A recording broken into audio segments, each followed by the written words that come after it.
Nomad Podcast. Hello and welcome back to another episode of Nomad Podcast. And today I have the wonderful, oh, sorry, my voice, the wonderful Peter Tassela, aka Swiss Hodler, joining me. And Peter is going to share his rabbit hole story and how the idea with Swiss Hodler and many other cool projects came into place. And let's not spoil too much and get right into the episode. So, hello people, and welcome back to another episode of Nomad Podcast. And today I got the wonderful Peter Tassela joining me, aka Swiss Hodler. And Peter, I always start the episode with people sharing their rabbit hole story, how they got into Bitcoin. And would you like to do that first of all, and also introduce yourself to the people? Yeah, hi everybody.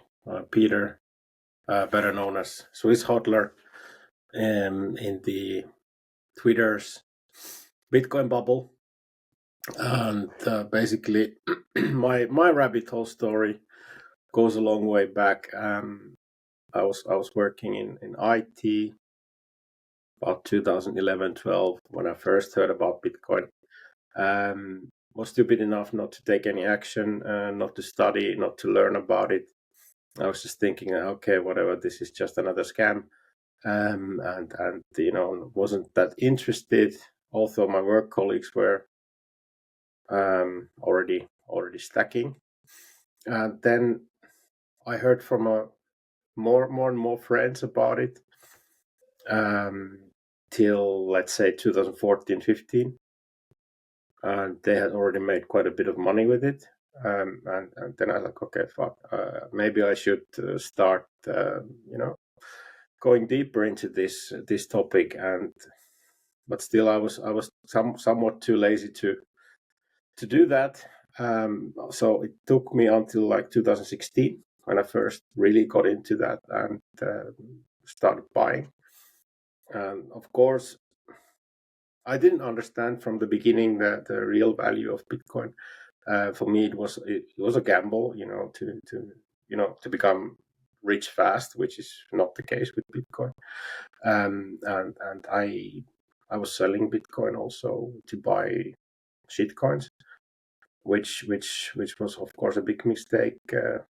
Looking back, and I even used Bitcoin to buy a property in Switzerland, down payment. When I look back now, the value of Bitcoin that I used for the down payment, and if I would have stacked instead, you do the math, it wasn't the best financial decision to put it into these walls, right? So, but you just learn from the mistakes, and since 2020 around, during COVID times, all this not money laundering, but money printing that was taking place in the world, in the world the whole global financial system, it just kind of was about to go crazy. So that kind of opened my eyes to the value of Bitcoin as a long-term store of value and hedge against money printing and the whole scheme that the central banks are running. So that is kind of my rabbit hole story in short. Yeah. Okay, cool. But what about Swiss Hodler then? How did that come to place? I mean, you're known as Swiss Hodler, not Peter Tassela. I known you as Swiss Hodler. The first time I saw you in Lugano, I was like, hey, Swiss Hodler, how are you? I didn't even talk to you like in your normal name, like Peter, I just talked to you as Swiss Hodler. So how did that come to place? What's the idea behind it? Yeah, so my professional background is in IT and data and project management. About 20 years now, in various industries. I won't go into details, but I've been pretty much all around. And so the reason why Swiss Hodler was born actually only in April 2024, because I had been pretty much invisible in the background, orange pilling friends and family members, quite some time. But then I thought, I mean, I kind of had the urge to come out, and start talking about Bitcoin online as well, because I think every voice counts, and the more we can simplify this whole thing to people, the better. And the more Bitcoiners get vocal about it, it's the better for Bitcoin. So that was the reason behind Swiss Hodler, and how things evolved after that. It's pretty wild, because what has happened during the last 6 months, now 6-7 months, it's pretty crazy, because I started first with the whole Swiss Hodler stuff. I founded the Bitcoin Skiers this summer with the idea, because I have a skiing background. I was a professional skier, cross country skier, Nordic skiing as a young man. And I love skiing and Bitcoin, so I think this is a great match. And to accelerate the Bitcoin adoption on snow, I thought, because there's already Bitcoin runners in place, so that we need the winter version of it, and for the snow sport. So that's why I came up with Bitcoin Skiers. And it's a global, borderless, permissionless skiing club. Anybody can join. The idea is just to spread the orange word, and maybe we even kind of arrange meetups going forward in the mountains and ski together.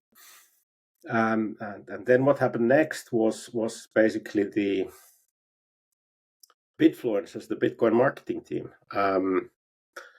Was born in August, September this year. And the story behind that is I met Bitcoin Adam in BTC Prague in June, and we connected really well, and we started brainstorming together what could we do for Bitcoin, and having both actually pretty much somewhat similar backgrounds, because I was a co-founder of a Swiss marketing agency, and Adam is running his own marketing agency in UK. So that something with marketing we could do, and we came up with the idea of the Bitcoin marketing team, the 21 Bitfluencers, which is basically it's a team of 21, capped 21 Bitcoiners, Bitcoin maxis, and marketing maxis, and our mission is to become the trusted voice in Bitcoin only marketing, and spread the word and help Bitcoin projects and companies to gain traction on social media with our combined forces. And we are now 18, because we are capped at 21. So we are still screening the last few members that will join. But basically, I think what we are trying to solve here is to join the forces of Bitcoin maxis who have a solid follower basis on social media. Combined X and LinkedIn together, we are over 200,000 followers already within the team. So we can already reach a bigger audience. So that's the idea behind Bitfluencers, the Bitcoin marketing team.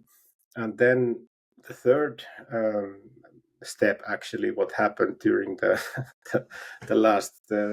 last half a year, is that I'm just gonna quickly change my hat, because I'm wearing many hats at the moment. So I'm just changing the Bitcoin marketing team hat to the Relai hat. So it's a Relai beanie. So I started 3 weeks ago at Relai, and Relay is Europe's biggest Bitcoin only app, Swiss based, founded 4 years ago by Julian Lineker and Adam Billiken.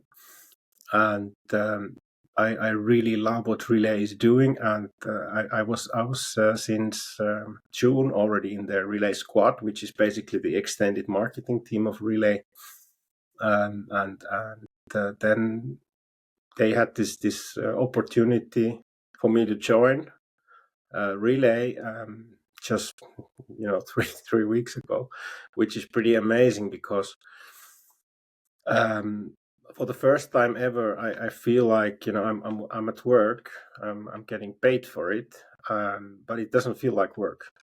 It's a weird feeling after all these years, you know, with you know, fiat mining in corporates and stuff like that. So it's really amazing. And what I do at Relai is I'm helping European businesses to onboard onto Bitcoin standard, to buy Bitcoin on the balance sheet, and, you know, to kind of apply the MicroStrategy playbook, you know. And so that's one aspect. That's Relai Business, and Relai Private, where I'm also part of the team, is to help European investors, high net worth individuals, to buy large amounts of Bitcoin into their portfolio. And what Relai is special about, we are not like traditional exchange where you just buy Bitcoin and you store your Bitcoin there, and the exchange owns your keys. But Relai is non-custodial. So basically, you are the master of your own keys in self-custody, and that's pretty much the story in short. So pretty wild ride during the last 6 months. You know, once you get into the orange tornado, Yeah. it can really transform your life. It's funny, you know, for me, Bitcoin is not like work, it's family in a sense. Because I have so many friends which I connect to, and don't get me wrong, I had friends which were total idiots. But now, because they're into Bitcoin, we understand each other much more better, you know? It's kind of like opened a door, or I always imagine like a tunnel, and at the end of the tunnel, there's like a huge white door, like light, you know? And that opened Mm-hmm. for me the door, you know, to them. And as you said, it's not work for you. It feels different. Well, I would even say for you, it's probably more family friendly, since you also have a family, right? I mean, it, we need to Mm-hmm. make money nowadays because we can't live without money. But I would argue, for me, Bitcoin has opened a lot of doors, especially to my friends, which were total idiots. And now that they get Bitcoin, it helps me to connect back to them. You know, it's for me, it's weird, but I think it's personally, it's also interesting that I you fully agree. mentioned Bitcoin skiers, you know, and Bitcoin, no, Bitcoin Mm-hmm. influencers. Sorry, how that is basically about, you know, sharing the value of Bitfluencers. Bitcoin, and at the same Bitfluencers. time, Yeah. Bitfluencers, yeah, Bitfluencers, and sharing, and that's how, you know, Mm-hmm. what you do. You share the value of Bitcoin and how Bitcoin is the only thing there, right? And then you also work at Riga. I mean, that's kind of cool, you know, the connection between there. And my question now for you is: Yeah. would you? I'm not sure if you can do that, but would you be open, like with Bitcoin Bitfluencers, that's the word, and Relay, you know, that they maybe Mm-hmm. work together at some point, or is that not on the table right now because you think it adds too much, you know? So No, absolutely. We would be happy to work together with Relay, because what we do at Bitfluencers basically, so we screen you hard. So you really have to be a Bitcoin only company, and if you're even self-custodial service, basically you tick all the boxes already. So Relay would be a perfect candidate for that, of course. Yeah, and we've had many requests coming from the, you know, kind of shady area, whether it's sidechain stuff, or, you know, whatever kind of not Bitcoin only, and it's already a no. We don't do it, you know, because we align with the team, and if the team thinks this is not Bitcoin only, then sorry, we can't help you. So definitely Relay qualifies. So Bitcoin only companies are the ones that we are happy to work with. Yeah. Yeah, and I mean also, I know so many companies or exchanges which were like, oh, we're Bitcoin friendly, but at the same time they had like shitcoin like they had like shitcoins, like tons of shitcoins. And when I compare it, to I'm a Bitcoin guy, but when I always compare Bitcoin to other tokens, for me it's always funny when Bitcoin rises, the other tokens, they rise as well because they're connected to Bitcoin. They're I wouldn't say they're depending on Bitcoin. They're not independent from Bitcoin. That's why I'm against shitcoins, because shitcoins always adapt to the Bitcoin price. I mean, even Ethereum. Have you looked at the Ethereum chart before? When I look at the Ethereum chart, it's exactly the same as Bitcoin. Yeah. When the Bitcoin price goes up, Ethereum goes up, right? And currently, because I have my phone open, we're at $79,539. That's the current price of Bitcoin. And for me, we are getting close to 100K, but at the same time, I'm also really optimistic that it will be at the end of the year, like around maybe 95K, because just looking at the chart right now. But what do you think, or what does also Relay see? Since you're working at Relay, how do you guys see the price, evolving in the next weeks? I would argue, because I believe that at the end of the year, we will not cross 100K. I think next year in Q1 maybe, but how do you see that, Peter? Because for me, it's always interesting to get different opinions. Actually, I don't care. I don't care about the price because, once you understand Bitcoin, and you do understand Bitcoin, I know you do, you don't actually give a shit about the price, because all you care about is to keep your DCA rolling and just stack more.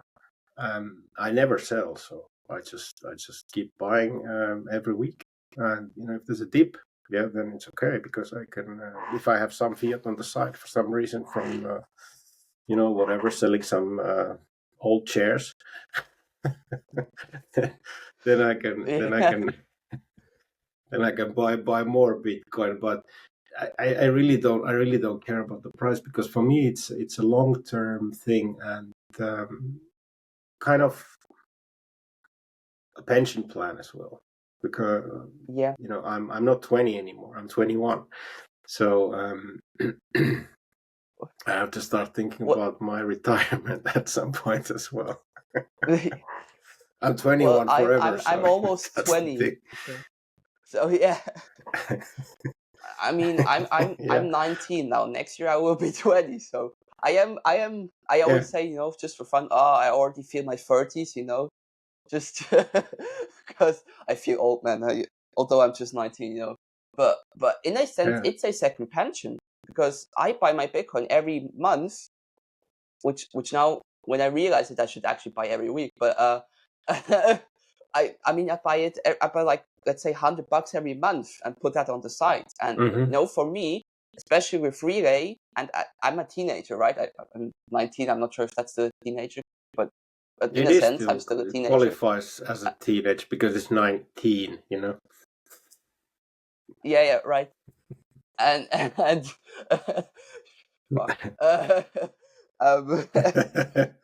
mean, with Relay, it's as a teenager, it's perfect, because it's for me, it's teenager friendly when I look at Relay, because it's simple. I mean, you need a credit card, or I don't know, a debit card probably. But when you have that, and you have money, you can just buy Bitcoin like that, and then there you go. You have your Bitcoin. I mean, for me, you don't even stuff need a like credit Relay card. is really, All you need is a bank account, Yeah, or even a bank account, So yeah, that's all you for need. me, You need a Relay bank account, and you need to be 18. Yeah, I mean, that's kind of cool, especially in the Bitcoin space. It has become more, I would say, family friendly. Yes. I mean, yeah. So yeah, I fully agree. yeah. Relay has been doing a great job in simplifying the whole experience. Entering Bitcoin and start saving and auto investing, like I should call it. I would call it auto saving, not auto investing, but basically it's super easy, super simple to start. Anybody can do it. All you need is to connect your bank account and start transferring. That's it. So Peter, before I'm gonna probably end this episode, because my episodes are never too long. I mean, I had longer ones, especially with Julian, your boss, basically. I used to have him like, wait, that was a few weeks ago when I had him on his on my podcast. We talked too much. Yeah. I wanted to ask you two more things. So first thing is Bitcoin skiers that you mentioned shortly at the beginning. I think that's a cool idea to get people together, especially when you do sports. Bitcoin and sports always connects for me because I love tennis, I love football, I love jogging sometimes, as you saw in Lugano where we jogged together. Yeah, we're running together. Yeah. How do you? I mean, if you would you be open to have like a small event, I would argue, with Bitcoin skiers, like where you tell people, hey, let's all meet up there in a I don't know, in a like somewhere in the mountains and ski down towards the town, and then let's go and grab a beer or drink something and celebrate Bitcoin and share our stories, because I personally, for me, Bitcoin skiers would be perfect for something like that, people getting together, talking about Bitcoin, doing sports while they're doing it, talking about Bitcoin, so would you be open to that? Absolutely. There's been already quite a few requests about a meetup in the mountains, and that's something that has to be done at some point.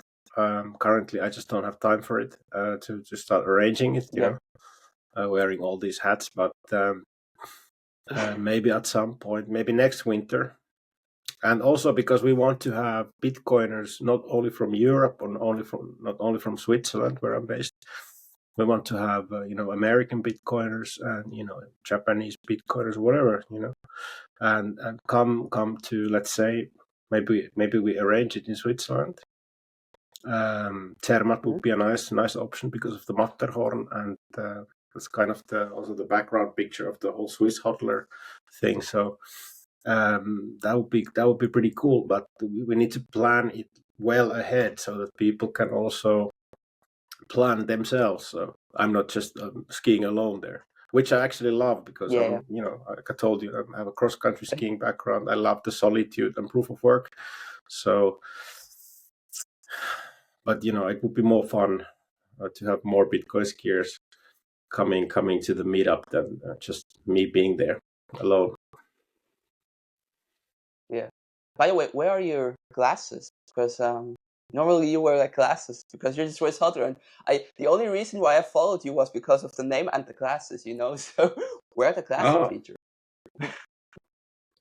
They are actually there, just downstairs, because I was skiing last weekend. I was wearing them, so I forgot them downstairs, and I don't normally wear them in the podcasts and inside. So only when it's really sunny, or I mean, yeah, in the snow, it's pretty good actually to have some kind of glasses.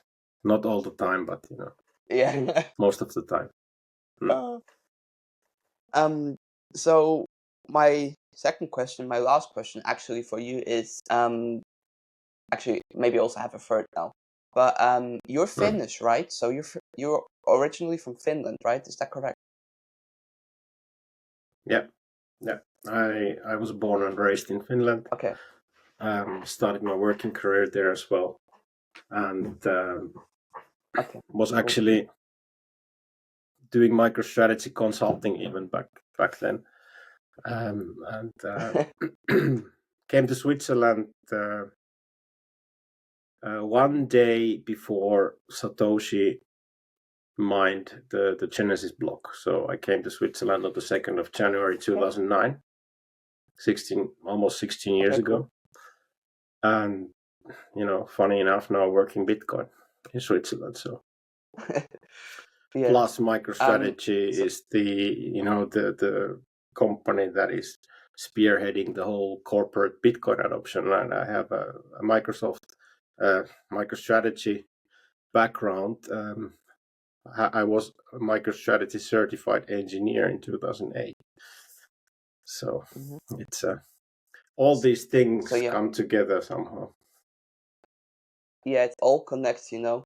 So since you're Finnish, then how do you see your home country with Bitcoin adoption? You know, is there a lot of Bitcoin adoption in Finland? Because I've been a lot to Finland, and I tell you, I love Kittilä, which is far up in the north, Yeah. and the Lapland basically. And I was a lot there, and I always thought, well, if they would have Bitcoin, how would life look up there? You know, because I think Kittilä and Lapland, you know, the region up in the north, they're very simple. They have a simple living style, and I think Bitcoin would fit perfect into that living style. But how do you see that with Finland and Bitcoin adoption? Is it happening, or? So I agree what you said about the north, because I'm also from the north originally, and the people there are very based. So it's kind of, it would be a perfect match. But the thing is, the Finns still trust the government, you know, and they believe in euro, although it's melting away. You know, the purchasing power is going away as we speak. But eventually they will wake up, and I think the whole Bitcoin adoption in Finland is very early still, and there are some OGs like Martti Malmi and Jeremias Kangas, who he lives actually in Zurich, and that was the guy who founded the local Bitcoins back in, I think, 2011 already, 12 or something like that. And so it's pretty like extreme. So we've had like really OGs from the beginning. Marty was having an email exchange with Satoshi, and but then again, in the bigger picture, it's like Finland is pretty much on off, like the whole. If you think of the sunlight in the summer, everybody goes crazy, and then the winter is just dark all the time, so everybody's just depressed. So it's pretty much like on off the whole thing. So in a bigger picture, there's still lots to do with the Bitcoin adoption there, and you know, the happiest country in the world, like 7 times in a row, based on this, I don't know, whatever report that is, but I have to disagree with that report. I think they are not the happiest nation in the world. They just don't have a clue, you know, what's happening. They trust the government. That's why they think they're happy. And so there's lots to do there still with the Bitcoin adoption. But eventually, also they will wake up. Yeah, I hope so, because it's like, you know, like Klaus Schwab said from the World Economic Forum, be you own nothing and be happy. Well, it sounds like that. Like, I mean, the euro is worth nothing, and yet the Finnish people are happy about the euro. You know, it's kind of the scale where there is corruption, but yet they choose it because they will be happy, or at least happy in a short time. You know, but it's and I know many Finns who claim that they happily pay the taxes. There are very high taxes there, and I'm happy to pay taxes. You know, they go to the government and they use it for our good. You know, what the you know. So yeah, it's a long journey. Learning curve. It's a long journey. Steep. Yeah. It's gonna be steep. Yeah. So my last question for you then, Peter. Where can people find you social media wise? Are you on LinkedIn? Are you on Twitter? Are you on Nostr? Where can people find you? I'm pretty much everywhere. So on Twitter, obviously, Swiss Hodler. LinkedIn, also Swiss Hodler there. It's a company page, and my personal profile is there. Posting Bitcoin only these days because I'm happy enough to work at Relai, so I don't have to post anything else anymore, just Bitcoin. Happy about that. I'm also, of course, a Nostr. It's clear we need freedom of speech platform that nobody can control. I'm there as well, and yes, free Assange, yes, and we and Instagram also, because I think we need to somehow also be present there as well on the Meta platforms, because the majority of people are there and spreading the word there. So I'm on Instagram as well. So Swiss.Hodler. I had to put the dot there in between because the Swiss Hodler handle was already taken there. But yeah, that's pretty much, and the same goes to Bitfluencers as well. All those same platforms we are there, and Bitcoin Skiers as well. So we are covered pretty much in all those four that I see the most important ones to be present. So Twitter, LinkedIn, Noster, Instagram. Okay, cool. And Cool. So I will link what is all. also, sorry. No, go on. So what is happening next with Bitfluencers? By the way, we will also get a podcast. It's not launched yet, but it's coming. So there will be a Bitfluencers podcast happening soon as well. So stay tuned. Stay tuned, people. So that's cool. I will link all of that down below. I hope it fits, but it should fit, because sometimes when I have to link like all the projects from people, it gets really long. So I make it fit in, So, but yeah, Peter, thank you for joining me today. It was a pleasure of having you. I hopefully see you soon at the next conference. Ooh, which is the next conference? There's no more conferences this year. Next year. Which one is next year? Next year. Is it Is there Amsterdam anything next? happening No. in the spring? No, Prague is in June. Yeah, Prague. I just know Prague. Yeah, and I think Las Vegas is also pretty early in the summer, but that's a bit far. So let's see. That's a bit far. Yeah, it doesn't matter. But hopefully I see you in Prague again, or maybe in Lugano next year. But anyway, people, that was another episode of Noma Podcast. I hope you enjoyed it. Thank you, Peter, again for joining me. And Peter, is there any end statement you would like to say, or like stack sats and stay humble, or anything like that, or? I'm a simple guy, so I just keep it simple. Stack sats and stay humble, And thanks, That's Yanis, the best for having me. answer. It was a pleasure to be here. So thanks a lot for having me, Yanis, and keep stacking. My pleasure. Keep stacking, yeah. Keep stacking sats and stay humble. So people, thank you. Thank you, Peter, and see you soon. Bye. Nomad Podcast.